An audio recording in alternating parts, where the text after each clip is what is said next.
बांग्लादेश में बेरोजगारी पर ही बेरोजगार बांग्लादेशी युवक मुंबई में धराया। मुंबई के कांदीवली पश्चिम पुलिस ने एक बांग्लादेशी युवक को कांदीवली एकता नगर इलाके से गिरफ्तार किया है। यह बांग्लादेशी भारत में अवैध तरीके से गलत दस्तावेज के आधार पर प्रवेश किया था, जिसके चलते उसे पकड़ा गया है। कांदीवली पुलिस को जानकारी मिली थी कि एक बांग्लादेशी लगातार कांदीवली पुलिस स्टेशन की हद में घूम रहा है, जिसके चलते पुलिस चौकन्नी हुई और जाल बिछाकर बांग्लादेशी को गिरफ्तार कर लिया। पुलिस को यह जानकारी मिली कि वह अवैध तरीके से भारत में प्रवेश किया था। बांग्लादेश में बेरोजगारी बढ़ने की बात भी उसने बताई है। बांग्लादेशी युवक मुंबई में कारपेंटर का काम कर रहा था, जो फिलहाल पुलिस द्वारा गिरफ्तार कर लिया गया है। गिरफ्तारी के बाद उसे जेल भेज दिया गया है। मुंबई के कांदीवली पुलिस स्टेशन के पुलिस निरीक्षक ने बताया कि यह बांग्लादेशी कई दिनों से कांदीवली एकता नगर के इलाके में घूम रहा था, जिसके बाद पुलिस ने सीसीटीवी के माध्यम से उस व्यक्ति की जाँच की। हिरासत में लेकर की गई पूछताछ में उस युवक ने खुद को बांग्लादेशी बताया। पुलिस द्वारा जांच की जा रही है। जांच करने के बाद उसे बांग्लादेश के बॉर्डर पर छोड़ दिया जाएगा, ऐसा कांदीवली पुलिस का कहना है।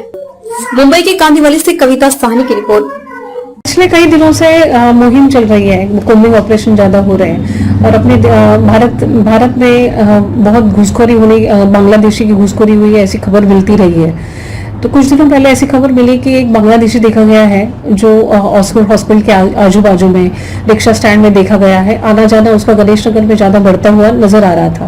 तो हमारी खबरी ने ऐसी जानकारी दी कि वो 13 तारीख को बस स्टैंड पे, रिक्शा स्टैंड पे आने वाला है।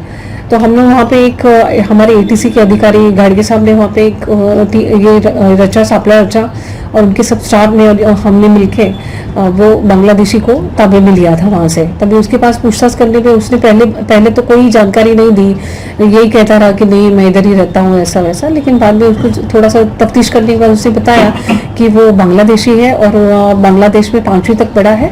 और फिर हमने उसको उसके सारे डॉक्यूमेंट्स वहाँ से बांग्लादेश से मंगवा लिए और फिर कंफर्म होकर उस पर ये कार्रवाई की गई है। आरोपी के बैकग्राउंड क्या है, मुंबई में किस उद्देश्य से आया था? और बांग्लादेश में गरीबी, उसका ऐसा कहना है कि बांग्लादेश में गरीबी होने के कारण वो काम ढूंढने के लिए भारत में अवैध रीति से आया था। कहीं कहीं बॉर्डर पे कुछ लेने देने की तफ्तीश चालू है इस बारे में। वो जो मिले वो काम करता था, बेगारी काम करता था, जो काम मिले उसको जाके बैठता था गणेश नगर में, कहीं काम मिल जाए तो करता था। और एक स्त्री वाला जो है उसके घर पे ही ऐसे वो रहता था, उसकी दुकान में ही रहता था। क्या कोई और लोग भी उसके साथ हैं, इस तरह की जानकारी मिली? कोई और उसके लोग साथ उसके है कि नहीं, इसके बारे में तफ्तीश हो रही है। हमारी एटीसी की टीम, घाटगे सर और उसका टीम, बाकी जो टीम है वो उसके बारे में तफ्तीश कर रहा है। मैडम, जिन बांग्लादेशी को गिरफ्तार किया जाता है उन्हें फिर क्या, कैसे वापस उन्हें कहाँ रखा जाता है या फिर भेज दिया जाता है? इनको वापस भेज दिया जाता है क्योंकि उसका एक प्रोसेस है। उनके काउंसलेट को हम लोग पत्र व्यवहार करते हैं, बाकी सब फॉर्मेलिटीज होता है, सब ब्रांचेस में सब लेटर जाके कम से कम 1 महीने में मुंबई के सारे जो बांग्लादेशी है ऐसे जो मिलते हैं उनको हम लोग एक साथ ही सजा काटने के बाद उनको हम लोग वापस भेज देते हैं। क्या ऐसा बांग्लादेशी